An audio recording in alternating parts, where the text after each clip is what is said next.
Shalom saudaraku.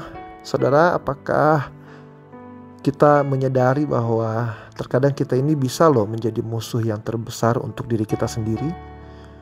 Karena kekhawatiran, ketakutan, dan merasa ketidaksanggupan diri kita itu bisa mendorong diri kita menjadi orang bodoh, bertindak secara bodoh, bahkan bertentangan dengan keinginan kita sendiri. Makanya dalam Yeremia 17 ayat 9 berkata begini, betapa liciknya hati, lebih licik daripada segala sesuatu. Hatinya sudah membatu, siapakah yang dapat mengetahuinya? Saudaraku, kita semua membutuhkan penyelamatan dari diri kita sendiri. Karena ada bagian dari diri kita yang tidak kita suka. Dan tentu kita berharap untuk dapat mengubahnya. Tetapi sayangnya, kita harus pahami hal ini. Kita tidak dapat melakukannya sendiri.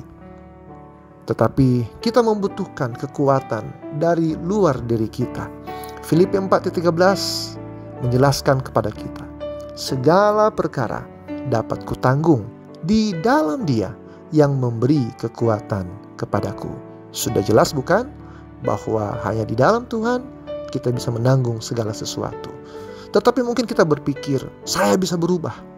Tetapi kenyataannya, tanpa pertolongan Tuhan, kita tidak bisa berubah dengan sendirinya. Yohanes 15 ayat 5 memberi gambaran, akulah pokok anggur, dan kamulah ranting-rantingnya. Barang siapa tinggal di dalam aku, dan aku di dalam dia, ia berbuah banyak. Sebab di luar aku, kamu tidak dapat berbuat apa-apa.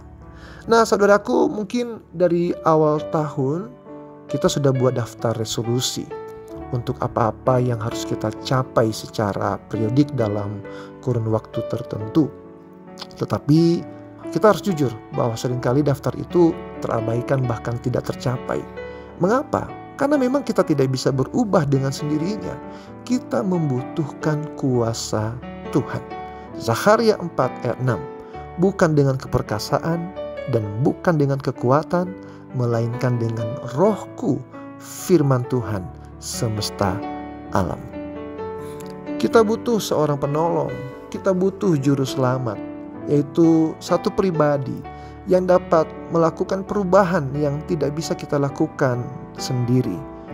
Kisah Para Rasul 4 ayat 12 menegaskan kepada semua orang, dan keselamatan tidak ada di dalam siapapun juga selain di dalam Dia, sebab di bawah kolong langit ini tidak ada nama lain yang diberikan kepada manusia yang olehnya kita dapat diselamatkan. Saudaraku, jika kita jujur kepada diri kita sendiri, kita mungkin merasa hidup dengan kacau. Tetapi ini memang perasaan yang umum terjadi dan ini kehidupan yang nyata.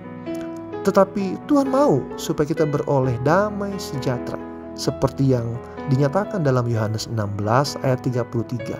Semuanya itu kukatakan kepadamu supaya kamu beroleh damai sejahtera dalam aku. Dalam dunia kamu menderita penganiayaan, tetapi kuatkanlah hatimu.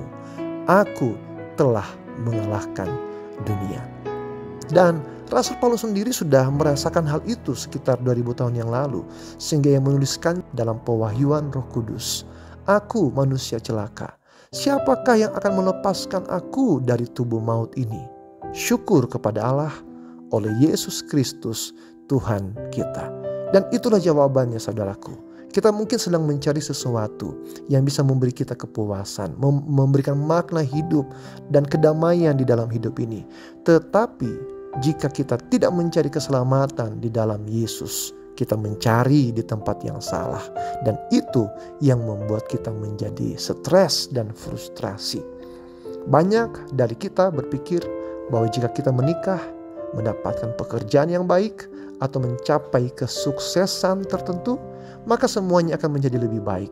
Tetapi saudaraku, jawabannya bukan tentang keadaan kita, bukan pada suatu tempat, program ataupun obat, tetapi jawabannya pada satu pribadi, yaitu Yesus Kristus. Saudara, kita diciptakan oleh Tuhan, untuk Tuhan, dan sampai kita memahami dan menerima hal itu, maka hidup kita tidak akan pernah menjadi masuk akal. Mari kita cari hidup kita di dalam Tuhan. Tuhan memberkati kita semuanya. Shalom.